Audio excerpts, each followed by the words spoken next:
Hey, welcome back. This is Kimile, and you're listening to Heal with Kimile podcast. Some people are so ready to stop living the lie and stop pretending that something's wrong with them and that life has dealt them a bad hand. I just ended a session with a beautiful lady.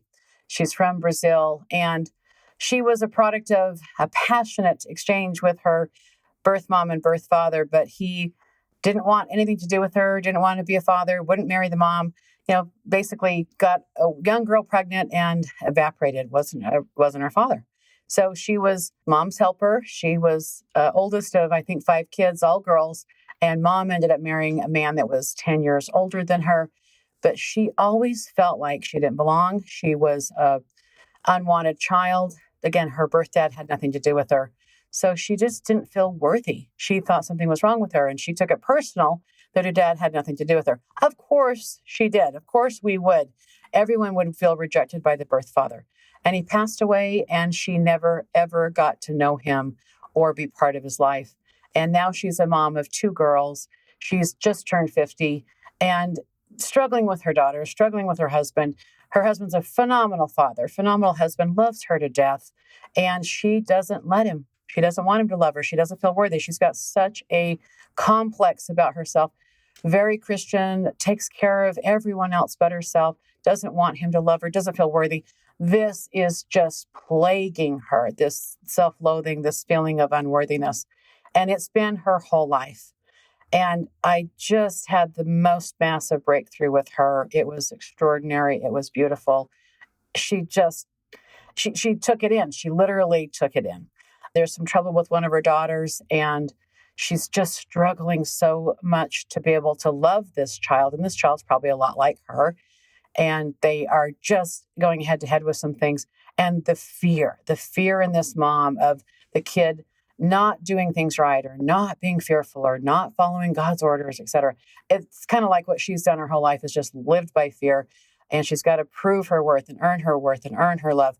Very religious. And that's her saving grace because she's a product of lust. She's a product of sin. And this unworthiness she's lived her whole life is what she's projecting onto her 2 girls. So just realizing that is what she turned herself into is with her dad's rejection and her parents not being married.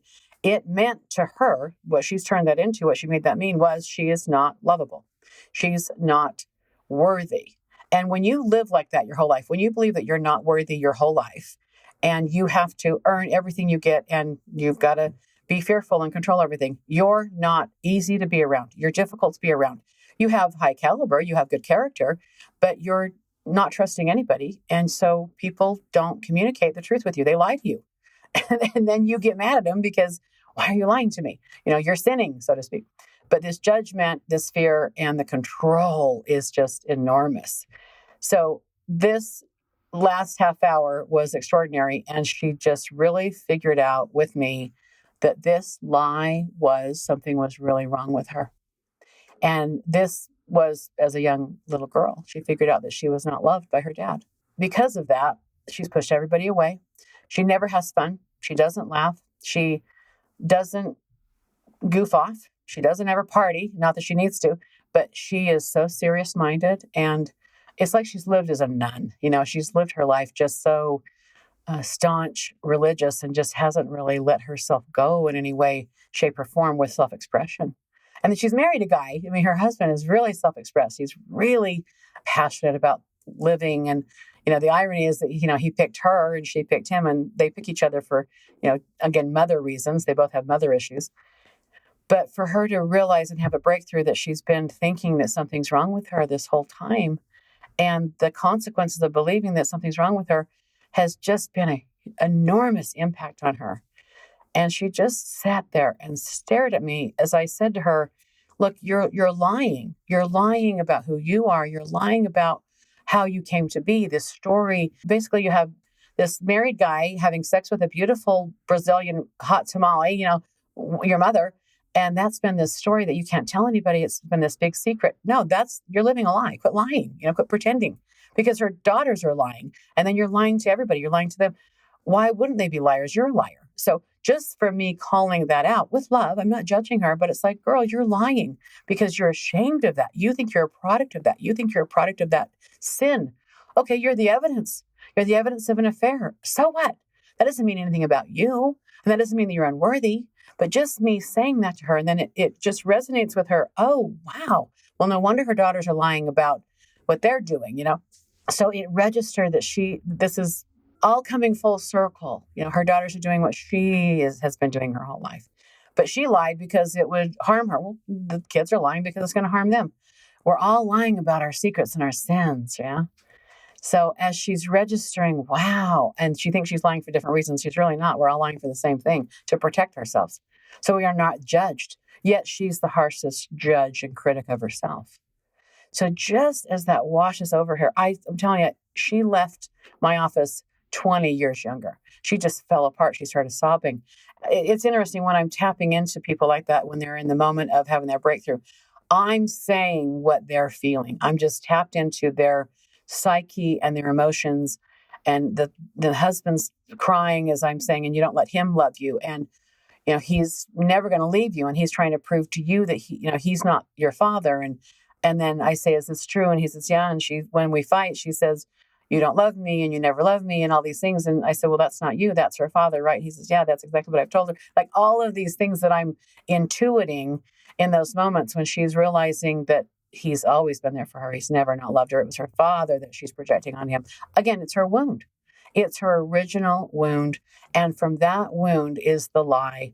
And I told her, when the truth comes out, the truth sets us free. And the truth doesn't have emotional charge to it. The lies do. The opinions do. So the truth was that her parents had a passionate, torrid relationship, and she's a product of that. That doesn't have to mean anything about her. That doesn't have to make her the product of sin or a bad thing. The opinion about it does. Our world of agreement, we shouldn't do that. See, it's all the story, the drama around something, our opinions about it. Parents had sex, she's born, that's the facts. The story around it is the opinion, and that's where the judgment comes in. People judge things. The judgment is the lie. And so when you live life as it is, when you see life as it is, there's no charge there. There's no emotional charge there. And so I said to her, you've been pretending that there's something wrong with how you got here. No, you just didn't have a father. You didn't have your father as a father, but you had a stepfather. Your husband's father loves you and adores you. So she's had fathers. She just didn't have her birth father. But again, what does that have to mean? That doesn't have to mean anything. We make a meaning around things, and then we live like that's true. So she pretended or believed that something's wrong with her. She's unlovable. That's why her dad didn't love her. Had nothing to do with her. Again, the truth sets us free. When you live life truthfully, and I told her, I said, stop lying. If you want your life to change today, if you want this moment to last, if you want to keep realizing that nothing's wrong here, nothing's wrong with you, keep telling the truth. Stop lying about how you got here. Your parents weren't married. Your parents had sex. That's it. That's how you got here. And it doesn't have to mean anything. So what? You're a product of passion. Okay, that's the story, I guess. Spin it that way. Don't spin it any other way. But keep telling the truth. Quit lying about you. Because if you're lying about yourself, you're lying about something like that you had no vote in, by the way. She didn't choose that. She didn't choose how she got here. That right there she's got no meaning if she's lying, right? So I said to her, quit lying. She's going to bring her daughters in next week. We're going to start just giving them permission to be honest and tell the truth. We're going to have a miracle happen in this family. So there's no more pretense and distance and talking about things. We're going to get the truth being told in this family. I always say, tell the truth faster. You tell the truth fast. You just get the truth in. That's when miracles start happening, is when you just start telling the truth. Because the truth does set us free. This really was a miracle session. I love doing that. And, just for her to realize that this story she's been living under has prevented her from being authentic and alive and having joy. I mean, she's so burdened. She's so serious-minded. She's so desperate to prove her worth, and she's earning every value she's got. She's worked herself to death. This is not someone who has any bit of happiness. She's just struggling all the time. There's no peace. There's no peace. And I watched her walk out, literally hugging, crying, laughing with her husband. She just got some freedom and peace. And she just thanked me profusely. And as I recreated her emotion and the impact When you live a lie like this for years, there is a huge impact on your relationships. There's an impact on your soul. There's an impact on how you have governed yourself. And just the smallness that she has not been able to be fully self-expressed. She wasn't safe in her world to just be herself. And I do think culturally, back in the day, there is a stigma. Of course, her environment helped shape that situation for her. Absolutely. But now, as a 50-year-old woman, mother of two, married, she doesn't have to do this to herself anymore. We do set up ourselves for this kind of situation. Culturally, we have help doing it. I'm not saying it's all her fault. But if we don't ever stop and process and investigate how we wind up being trapped by these narratives and these stories and these lies we tell ourselves, and we never process through them, we never get out of them. We never get free. We never really live free. And now is the time. There's so many things happening where the truth is getting told. All the things that we've been trapped by, our narrative, our story, it's almost like there's a window opening up in heaven. It's like the truth is just starting to come out. I'm noticing there's a pattern in all my sessions where whatever has been trapping people, whatever lie people have been living, like that is full circle now. People are stopping that cycle. And so if you're finding yourself like you just can't keep doing what you've been doing, you can't keep living this way. People say, I just can't keep doing this anymore. What is this? What is this that you're sick of, you're tired of, you're ready to unburden yourself? You don't have to keep being the family hoist. You don't have to keep earning love. You don't have to keep saving everybody else and never having money for yourself because you're paying everybody else's bills. You don't have to keep working, 50, 60-hour weeks just for everybody else to be okay.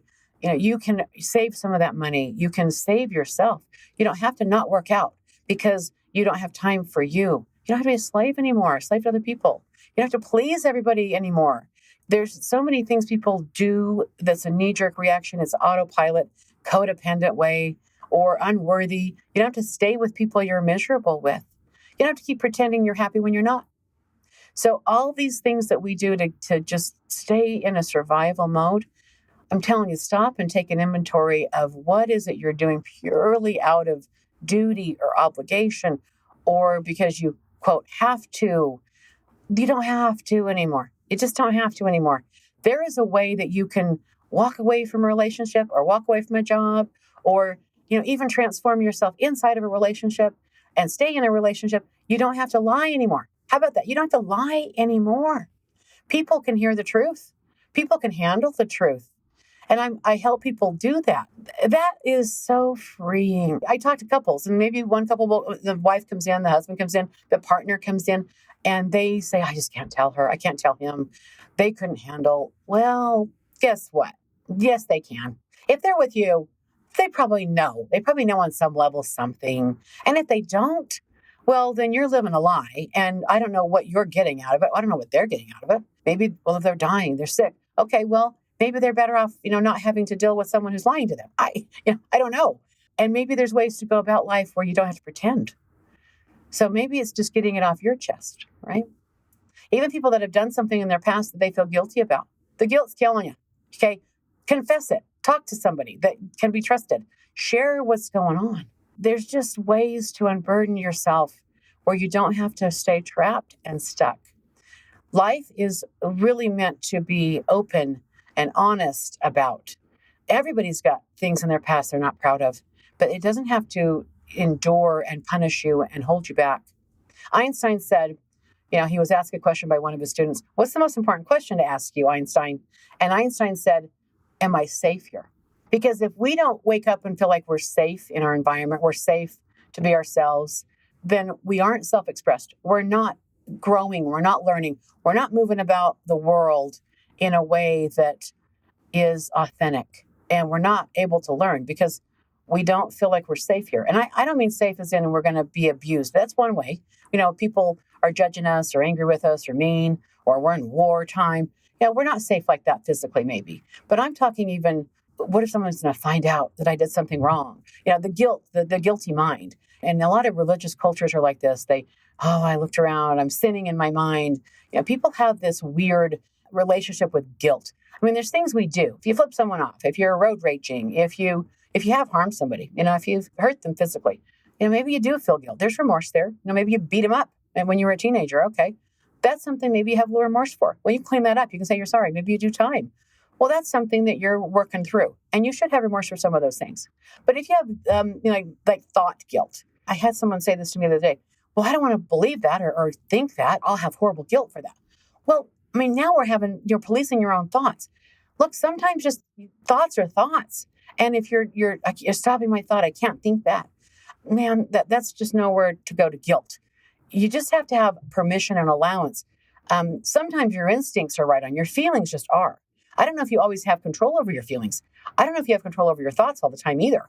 So, but if you are going to go to guilt with your thoughts or guilt for your feelings, you're not safe here. That's in the concept of maybe you're not safe here. You've got to be safe for yourself. And someone like me, when I hear that kind of stuff with a client, I look at them and I say, wait, what if your instincts are right on? What if, your feelings were absolutely right? I had a girl tell me that her boyfriend kind of came in and hugged her from behind and she was like, oh, like she bristled. And she was like, oh, I shouldn't feel that way. I should want him to do that. And I'm like, well, maybe you think you should, but when you should on yourself, maybe your feelings are right. Maybe there's a reason you bristled. And then she kind of found out he had some children issues. I said, girl, see, you were probably right about that. So if you ignore that and you don't honor your feelings, you might have gone down a road that you shouldn't have gone down. So we're constantly guilt tripping ourselves, shaming ourselves, blaming ourselves. What if you're right? And what if you need to be safe for yourself?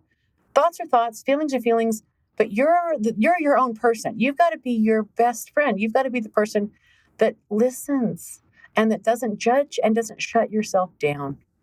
And whatever you're resisting is going to persist. So if you're resisting a thought, resisting a feeling, it's going to get bigger. It's going to stick around. So my suggestion is write it down. Like just journal it. Just talk it through, write it through. What am I feeling? What am I thinking?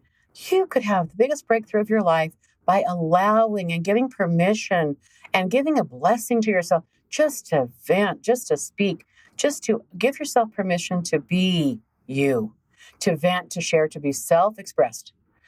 That is maybe freeing and just one of the most empowering things you could do. Unburden yourself by just telling the truth. Whatever the truth is, just vent it, write it, say it. I have a process that I do with people, and I just say, what do you want? What do you want? What do you want? Like literally, what do you want? And then, what do you want?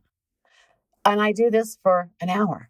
I know that sounds crazy, but people don't know really what they want. I want money. I want a new house. I want a new car. Okay, great. Now you get all that. Now what do you want? Now what do you want? You have to really listen at a core level of what you really want. And until you're at the essence of yourself and it's bringing out raw emotion and you're really inquiring about what you really want, you don't know. But people have a want at an emotional, soulful level, and that is what really should be motivating people. Not looking good, new image, new body, new car. Like that's all vanity. That's all ego. When you get past the ego and you really listen to what the soul wants, it wants freedom. It wants truth. It wants to live out loud. It wants to have authentic expression. It wants to be raw. It wants to be loved for itself. It wants to be real. It wants to have connection. It wants to know itself. It wants to have real learning. It wants to continue to be an expression. And it wants to continue to ride that wave of authenticity. And it does bring you to tears. It brings you to freedom that you've never felt before. It opens your heart. It opens your mind. It opens your soul. And when you figure it out, you become dangerous and you become unstoppable. Necessity is the mother of invention. And when you figure out who you really are and what you really want, nothing can stop you from getting that. And what I want is that for you. I want that for you. I want you to know yourself at that core level so that when you figure out who you are and what you're supposed to do and your calling, I want you to know your calling. I want you to want that for yourself, that's what motivates and drives you for your day. That gets you out of bed. That gets you motivated in your life.